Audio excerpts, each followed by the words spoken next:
You're listening to Off the Cuff. Now, here's your host, Adam Banks.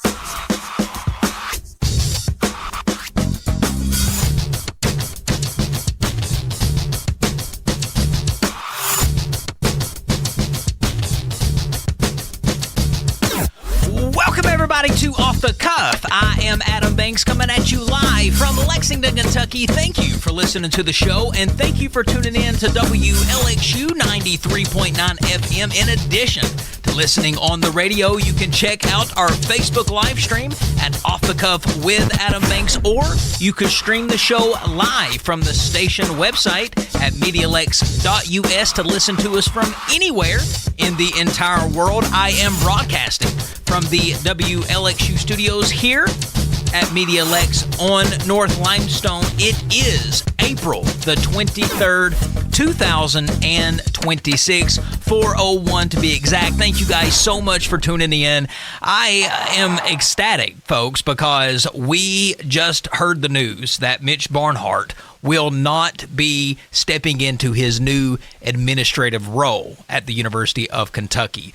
Andy Beshear made this tweet the other day saying that he was disappointed in Kentucky for their lack of transparency with the details of what Mitch Barnhart would be doing in his new role.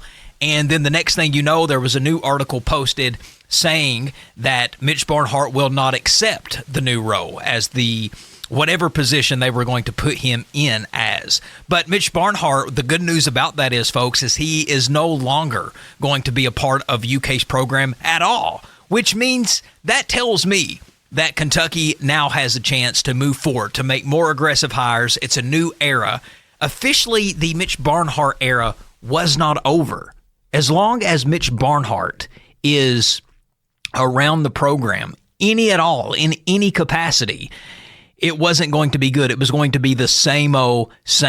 So the fact that he's gone does make me very happy. Folks, listen, I was having a conversation with somebody today about kindergarten, first grade, second grade, and we started talking about what students learn in those grades. What do they learn in kindergarten?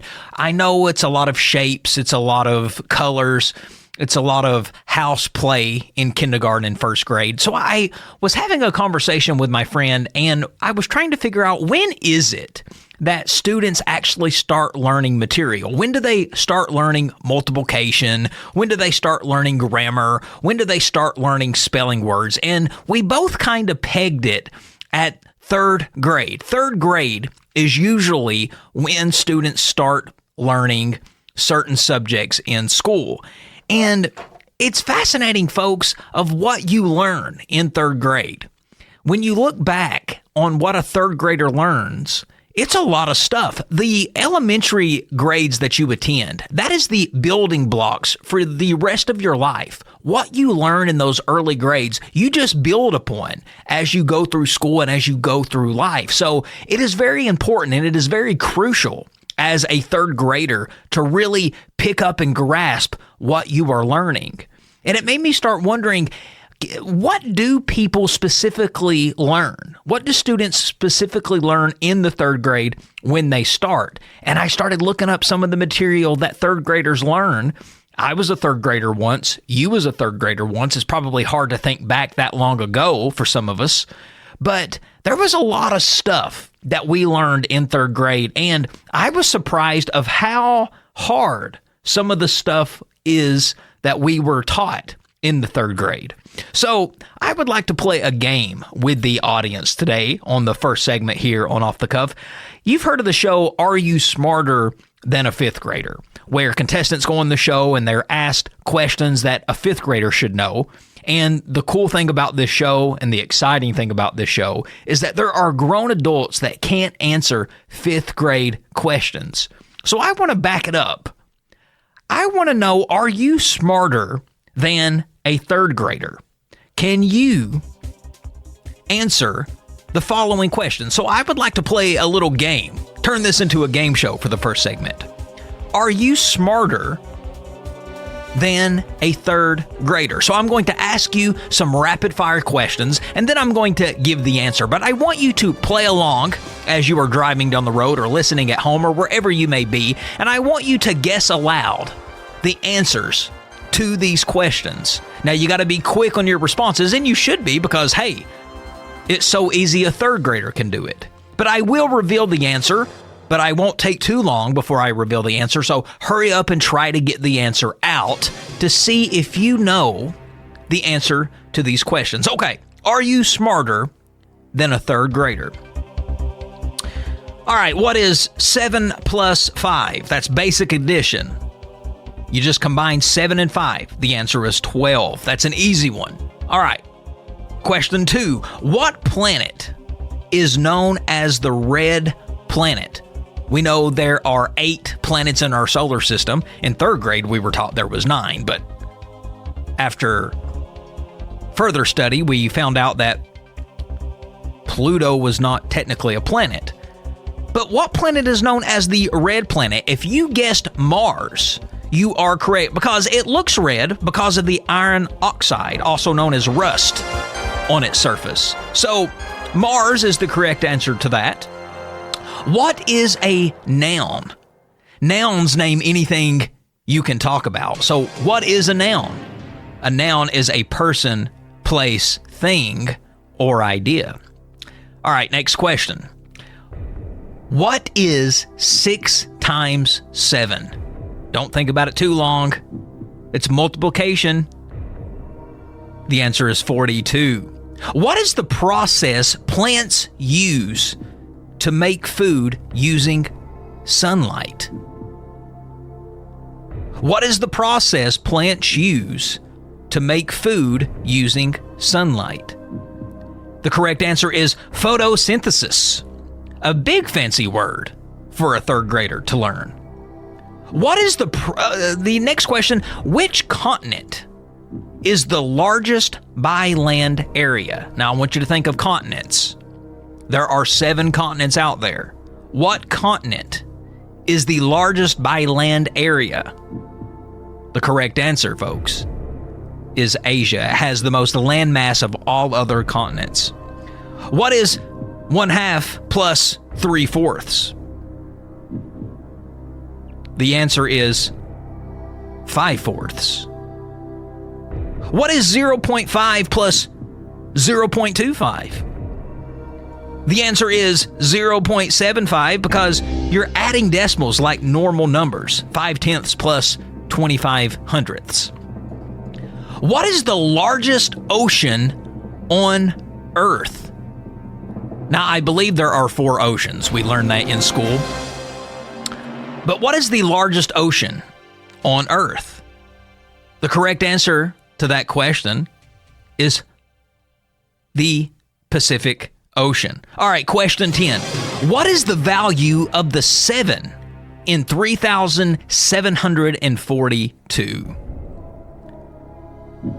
What is the value of the 7 in 3,742? The correct answer is 700. The 7 is in the hundredths place, so therefore 700 would be the correct answer to that. What is 9 times 8? Answer 72. What is the boiling point of water in Celsius? What is the boiling point of water in Celsius? If you're playing along at home, this is so easy a third grader can do it. This is from a third grade curriculum. You should know the answer. What is the boiling point of water in Celsius? The correct answer is 100 degrees Celsius. What is a triangle with all equal sides called? It is called an equilateral triangle. What is 100 divided by 4? The answer is 25 because 4 goes into 100 25 times. What force pulls things towards Earth? The answer is gravity. How many days are in a leap year? 366, because we have 1 extra day added in February every 4 years. So typically it's 365. But 366 would be the answer for that. Okay, next question. What is the opposite of increase? Decrease is the answer. What is 3 square? Well, what is 3 squared?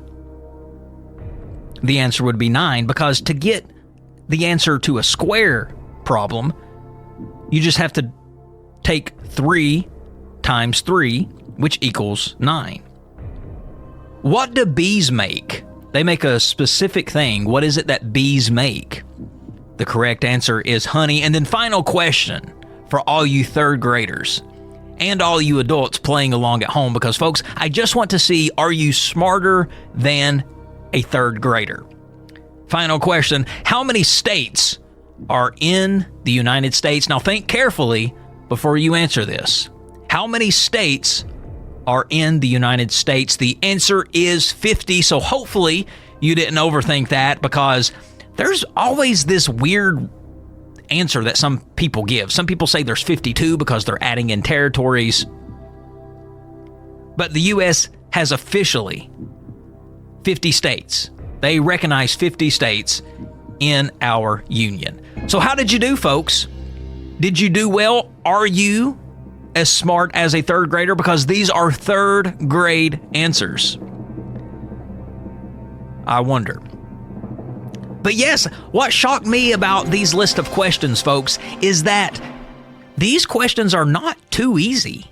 And if you really think about what a third grader has to learn, it's a lot. And I remember third grade kind of being difficult because that's really when you get into material. But I forgot how hard some of the questions were. And they definitely are.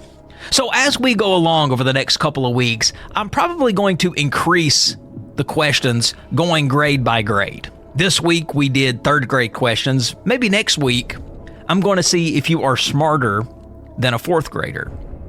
Because these questions, hopefully, you were able to get right if you at least made it to the third grade. All right, folks, we have a great show ahead of you today. You are listening to Off the Cuff with Adam Banks. Stick with us. We'll be right back.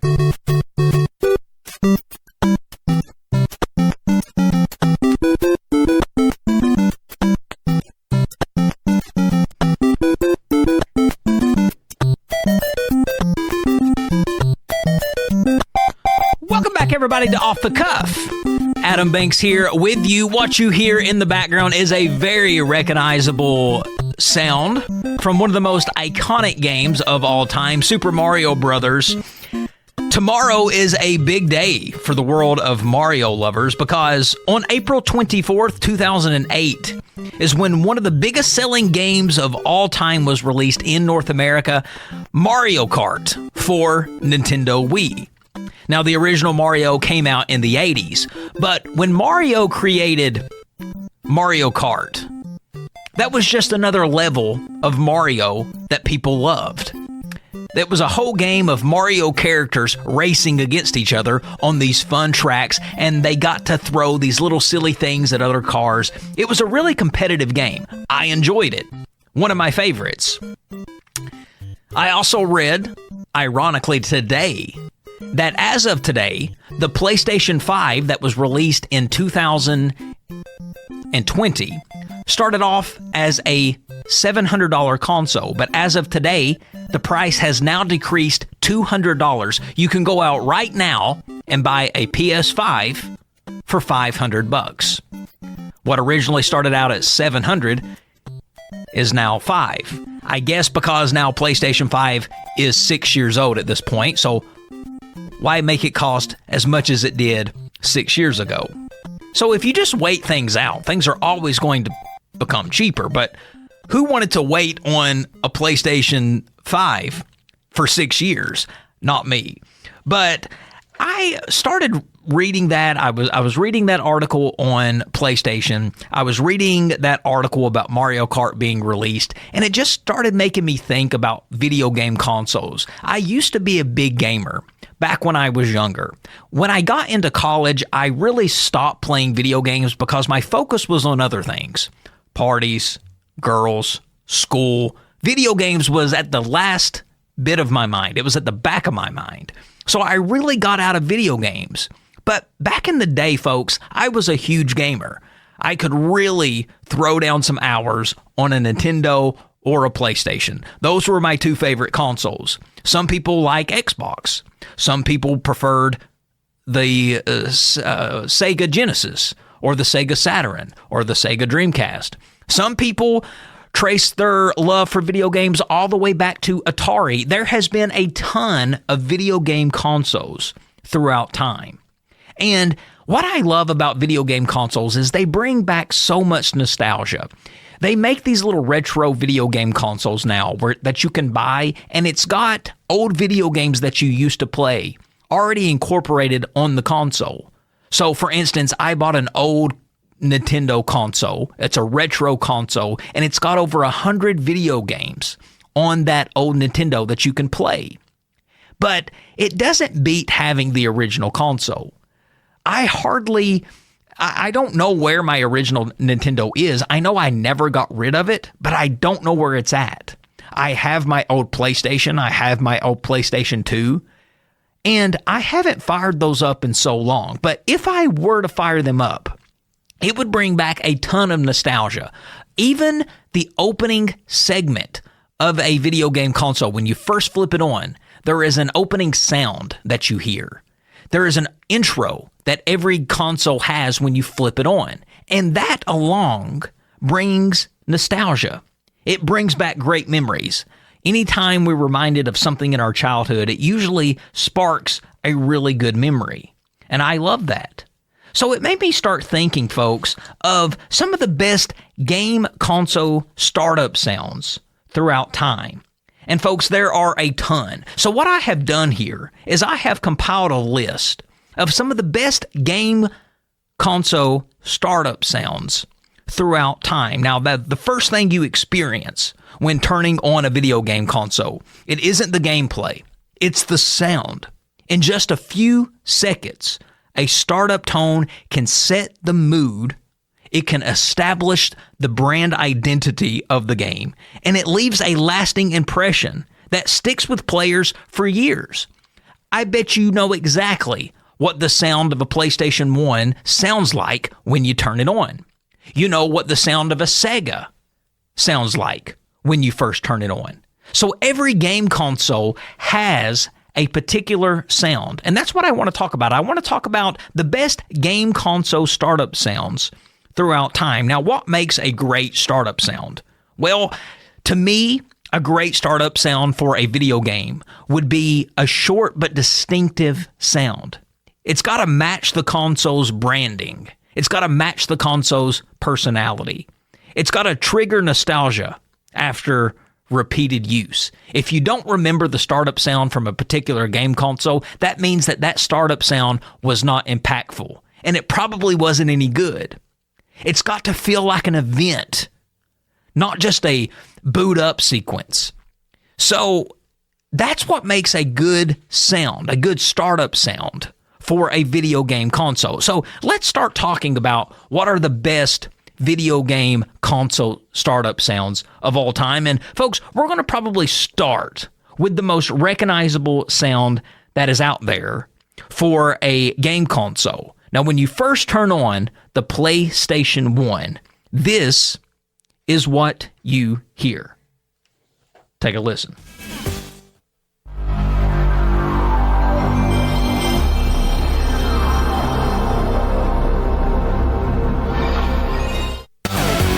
Think about that, folks. That right there alone, that startup sound for PlayStation is very nostalgia. The PlayStation really changed the game. A PlayStation was kind of the first thing to rival Nintendo. It was released in 1994 in Japan and then to the rest of the world in 1995. Some of the most popular games from PlayStation was Crash Bandicoot, Metal Gear Solid, Final Fantasy. It was a massive success. Over 100 million units sold of the PlayStation. It established Sony as a dominant force in gaming.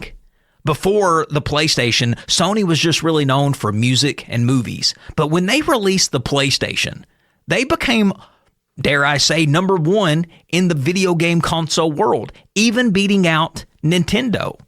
And everything was perfect about the PlayStation.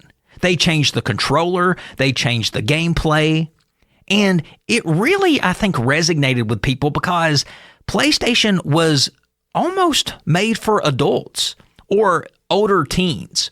Nintendo had a lot of kiddie games, but PlayStation had a lot of adult-themed games that Nintendo never had.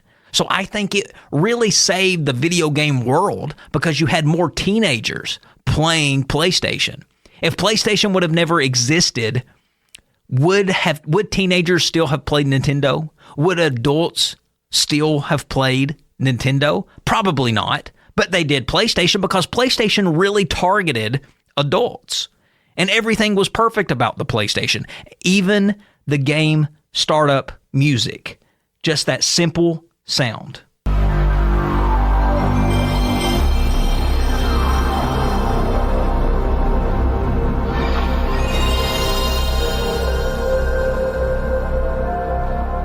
Okay, moving on down the list, we've got to talk about the PlayStation 2. Here is the sound of the PlayStation 2.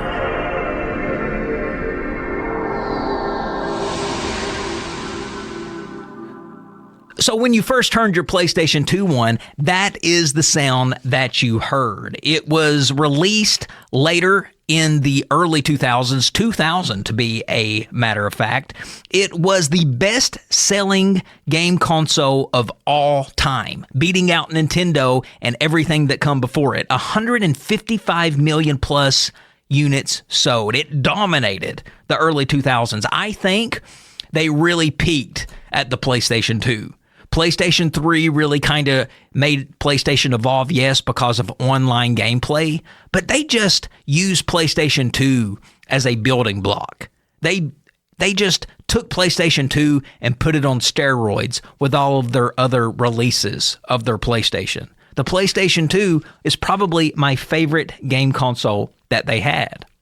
Now, I'm not going to talk about PlayStation 3 because I really don't think that their startup sound was that great. But then come PlayStation 4, which had this sound.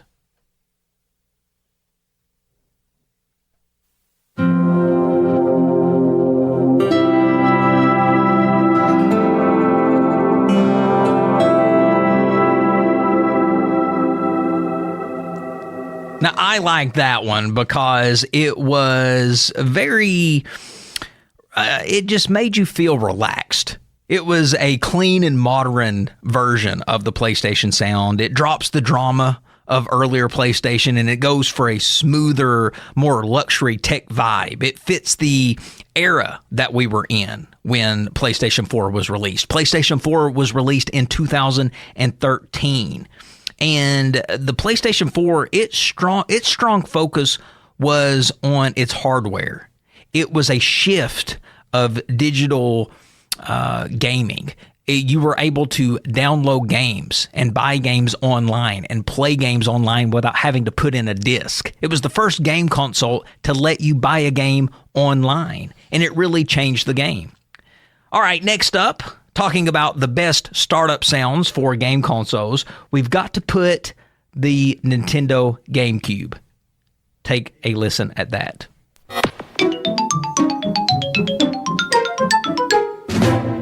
Just a simple sound there of cubes stacking up.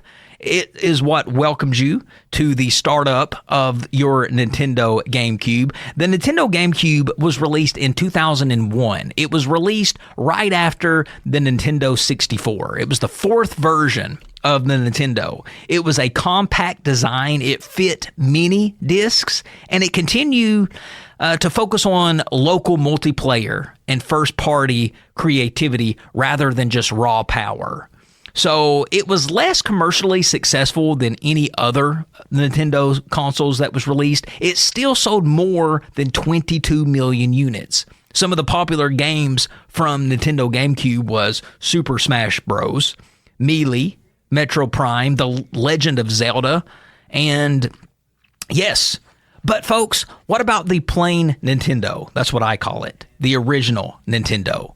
Now, here is the startup sound when you flipped on the regular Nintendo.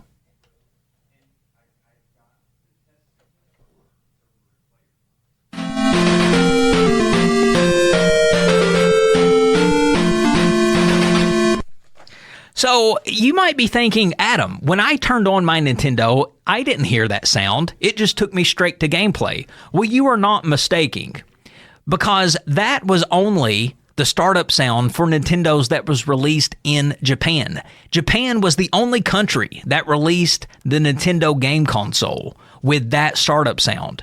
Every other game console of Nintendo that was released back in the 80s, including America, did not have a startup sound like they did in Japan. But if there was going to be a startup sound, that's what it would have been, because that's what it was back in Japan. So if you've ever wondered what would have been the startup sound for the plain Nintendo, it would have been that one.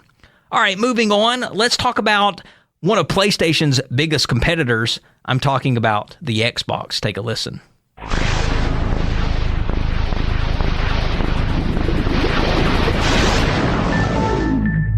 Now, Xbox was released in 2001, right around the time PlayStation 2 come out. Microsoft is who owns Xbox, and they seen the success that Sony was having with PlayStation, so they said, we've got to get in on this too. And then Xbox really took over, and there was people that was either choosing Xbox or PlayStation. It was like Nintendo didn't even exist. You were either an Xbox guy or you were a Nintendo guy. It was a strong debut for Microsoft. It sold around 24 million units, and it became a long-term competitor for other game consoles. Some of its biggest games was Halo, Fable, and Project Gotham Racing. But they had a great startup sound. Now, what about Sega Saturn? For all of you Sega fans out there, let's take a listen.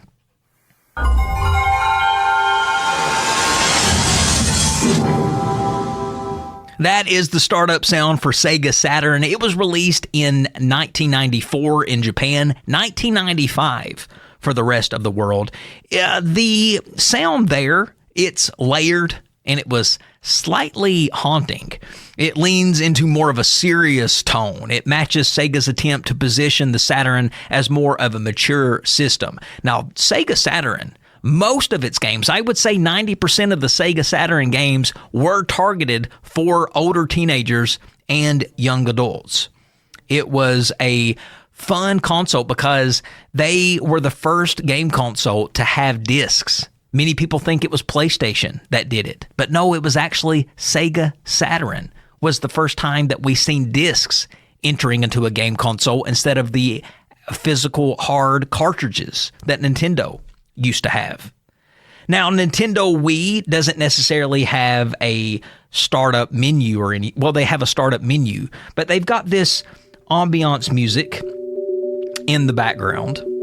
Now, Nintendo Wii was released in 2006. I like this music because it's a soft, friendly, and interactive sound. It doesn't have anything outlandish when you turn on your Wii, but when you turn on your Wii, you're immediately directed to the menu, and this is the background music that you hear when you are looking through your menu for your Wii. Now, Nintendo was getting the brakes beat off of them by PlayStation and Xbox because GameCube wasn't a big success for Nintendo, so Nintendo knew that they needed to get back in the game and get back in a serious way. And they did that with the Nintendo Wii because that was the first game console that was interactive. The remote control, you could play things like tennis and boxing, hunting, fishing, golf, and it was based on your body movement. So if you were playing a golf game, you would hold the Nintendo Wii controller like a golf club. If you were playing a boxing game, you would clench your fist while holding the controller and pretend like you were punching.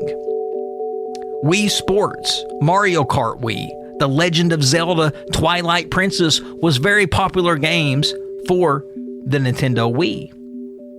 What about the startup sound for Xbox One? A quick but rememberable sound.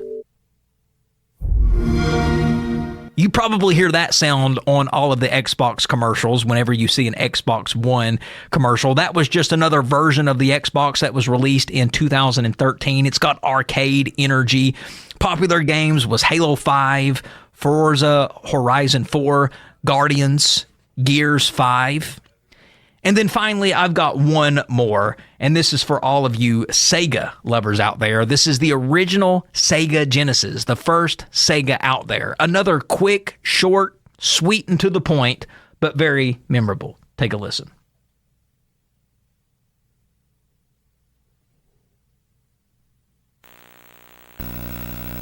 Sega! That was it. It was just a robotic voice saying Sega. Sega was released in 1989. It's an iconic opening sound. Sega. It's just a voice clip, but it's bold and instantly recognizable. It's not subtle at all. It's a branding turned into sound. Sega. Now, some of the most popular games for Sega was Sonic the Hedgehog, Streets of Rage 2, and Golden Axe. Again, I never was a owner of a Sega, but I did enjoy playing the Sega. My cousins had Sega, my uncle had a Sega, so I do have experience with that game console. Not one of my personal favorites, but one of the things I remember the most about the Sega was the startup sound. Sega. So that, folks, pretty much wraps up my list of some of the best game console startup sounds throughout time. PlayStation 1, PlayStation 2, PlayStation 4, Nintendo GameCube, the original Nintendo, Xbox, Sega Saturn, Nintendo Wii, Xbox One, and Sega Genesis. I mean, this list, it really shows how startup sounds evolved over the years. The early era with like Nintendo original and Sega Genesis, it's simple and it's brand focused. And then in the mid era with PS1, Sega Saturn, GameCube, 64, it's about identity plus emotion. And then finally in the modern era with gaming consoles like PS4, Xbox One, it's very millennial, it's AI friendly sounding, and it's less intrusive. It's not in your face. I prefer the in your face sounds. I think some of the most recognizable sounds was the in your face sounds of the game consoles. But that, folks, I felt like was a fun segment to do, and because of all of this gaming news happening today, I felt like I should do a game console segment. But folks, we still have lots more Off the Cuff with Adam Banks coming your way. Stick with us. We will be right back. Sugar pie, honey buns. You know that I love you. Welcome back, everybody, to Off the Cuff. Adam Banks here with you. I Can't Help Myself, released by the Four Tops, was released on this day, April 23rd, back in 1965. It was the Billboard Song of the Year in the year 1965. And folks, that is not the only thing that happened on this day in history. So today is April the 23rd, and so much has happened on this day in history throughout time, in addition to this song being released. On this day, April 23rd, back in 1789, is when President-elect George Washington moves into Franklin House, New York, which was the first official residence of a U.S. president. Many people think George Washington was the first president to live in the White House. Oh no. That was the second president, John Adams. He was the first president to occupy the White House. The White House wasn't even a thing when George Washington became president, so he'd never lived there. On this day in history, April 23rd, 1869, is when the first professional baseball exhibition game took place. Cincinnati Reds took on the Cincinnati Amateurs. So I didn't realize there were two teams in Cincinnati back in the 1800s. No wonder Cincinnati is a baseball city. Cincinnati Reds is the oldest team in baseball. On this day in history, April 23rd, 1900, is when the first known occurrence of the word hillbilly was used. It was written in a New York journal. I love that word, hillbilly. I am a self-proclaimed hillbilly. I do not find it offensive when people call me a hillbilly. I find it endearing. But here's the thing. You can't really call somebody a hillbilly unless you're a hillbilly yourself. Just can't do it. It's disrespectful. Us hillbillies can call each other hillbillies all day, every day. But if you're not a hillbilly, just stay clear from saying the word. On this day, April 23rd, 1969, is when Sharon was sentenced to death for killing U.S. Senator Robert F. Kennedy, who was later commuted to a life sentence. So they originally were going to put him to death for killing Robert F. Kennedy, but later they commuted him to a life sentence, which to me, folks, is worse than going on death row.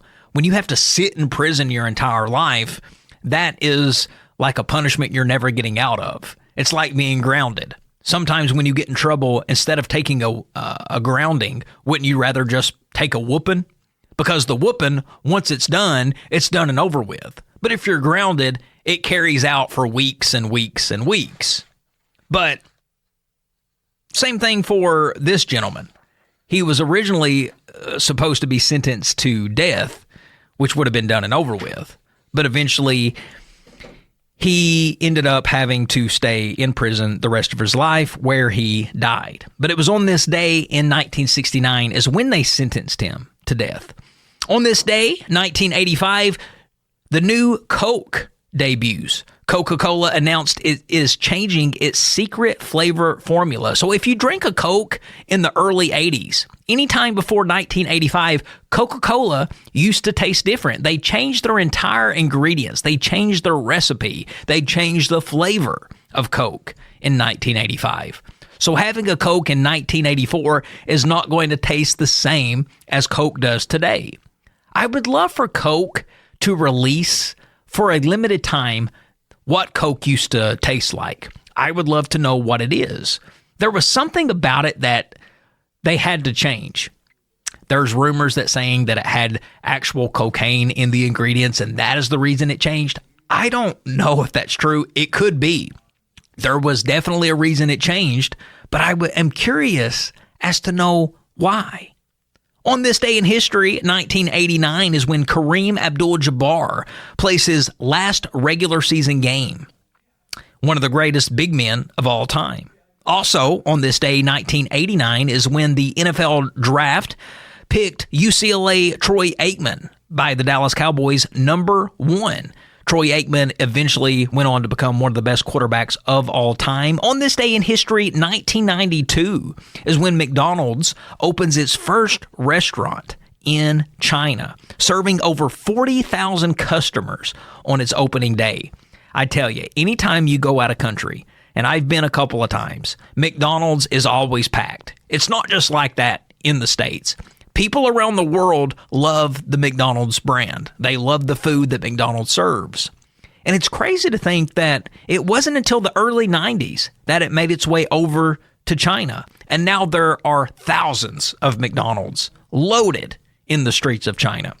On this day in history, and this is fascinating, back in 2005, the first video to YouTube was posted. It was posted by the co-founder of YouTube, Jahed Karim. He uploads the first video, and he titled it, Me at the Zoo.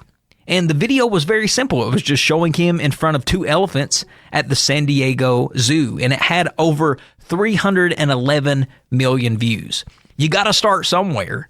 Something simple ended up taking on a life of its own, talking about the YouTube brand. There had to be a first video somewhere in there. So why not just post a picture or a video of you at the zoo?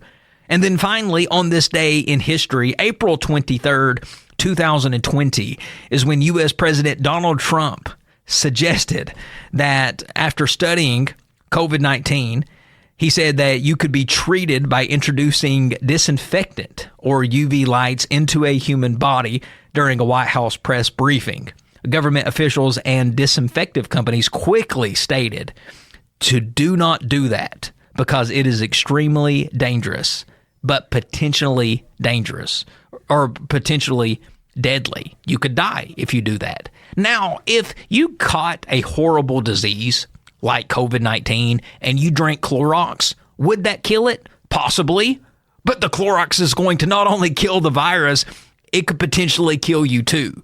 So definitely a wild thing to say as the president of the United States. But I remember when he said it, I was shocked and couldn't believe how stupid that comment was. All right, folks, that is all of the fascinating things that have happened on this day in history. This seems like a great place to take Off the Cuff's Song of the Week. So how about a little Ledesco Shiny Toys? We'll be back after the song.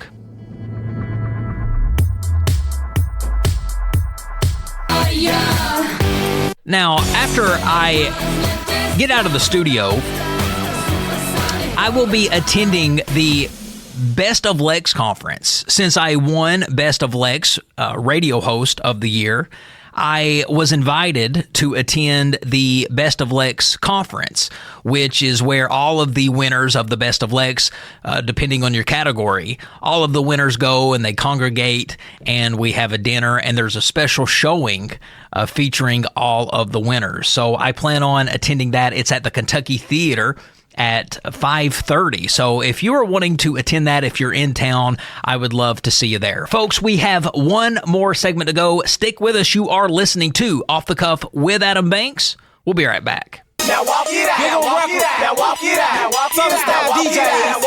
DJ Montana Trap. DJ we at it again, baby.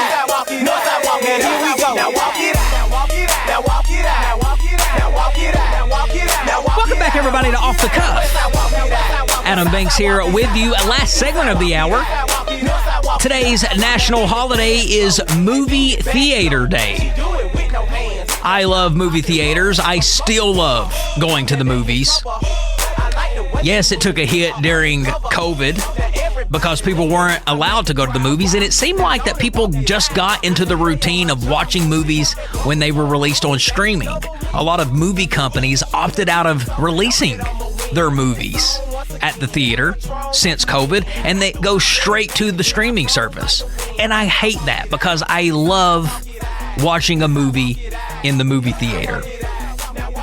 It says here that Americans spend about $26.6 million a day at movie theaters, and they spend even more before and after a movie. A movie ticket used to cost only 50 cents a piece back in 1956. It was once illegal to remove your shoes in a movie theater if you had smelly feet while in a theater in Winnetka, Illinois. Yes, they for real had a rule that if you had smelly feet, you were not allowed to take off your shoes. How embarrassing would that be for one of those movie theater ushers to come up to you and say, you got to put your feet back on, you're stinking everybody out. They don't even have movie theater ushers anymore. They used to have people that would walk around aisles just to make sure that nobody was on their phone, nobody was talking, nobody was doing anything appropriate in the theater, because the movie theater is when bad stuff used to go down. I'm talking teenagers would sneak in. It was a dark room. You were away from your parents. Use your imagination of what you think probably happened in some of those movie theaters. And one of the ushers' biggest roles was to walk around and keep people from doing those things. Franklin D. Roosevelt was the president who got permission to build a movie theater and a swimming pool in the White House. Both still remain today. So the White House has its own movie theater. The world's first drive-in movie theater was built on June 6th, 1933, near Camden, New Jersey. Now, the drive-in movie theaters, those are dead. But I wish that was also a concept that came back. Pulling up in your car, not even having to get out.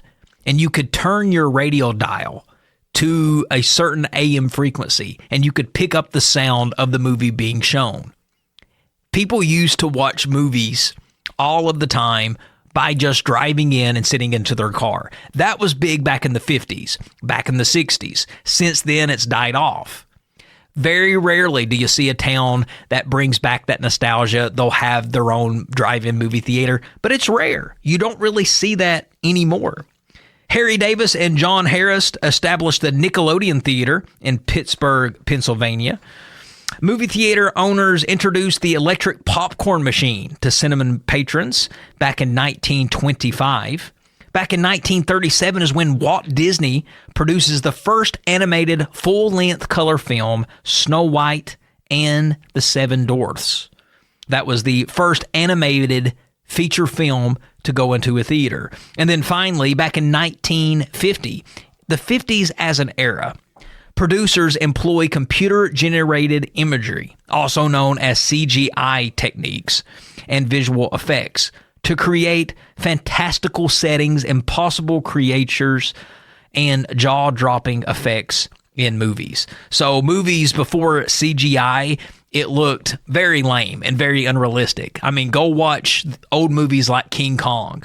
It looks very bad, and you can tell it's fake. But thanks to CGI, it really blurs the line of what's real and what's not. Man, I love movie theaters.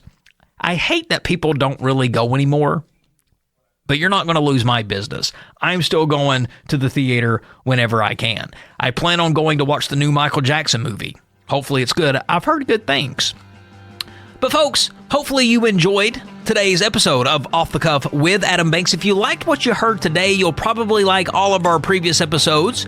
We archive them all on podcast, Spotify, YouTube, Apple, or wherever you stream your podcast. You can follow the show on social media at Off the Cuff with Adam Banks. You can follow me, the show host, on social media at The Adam Banks.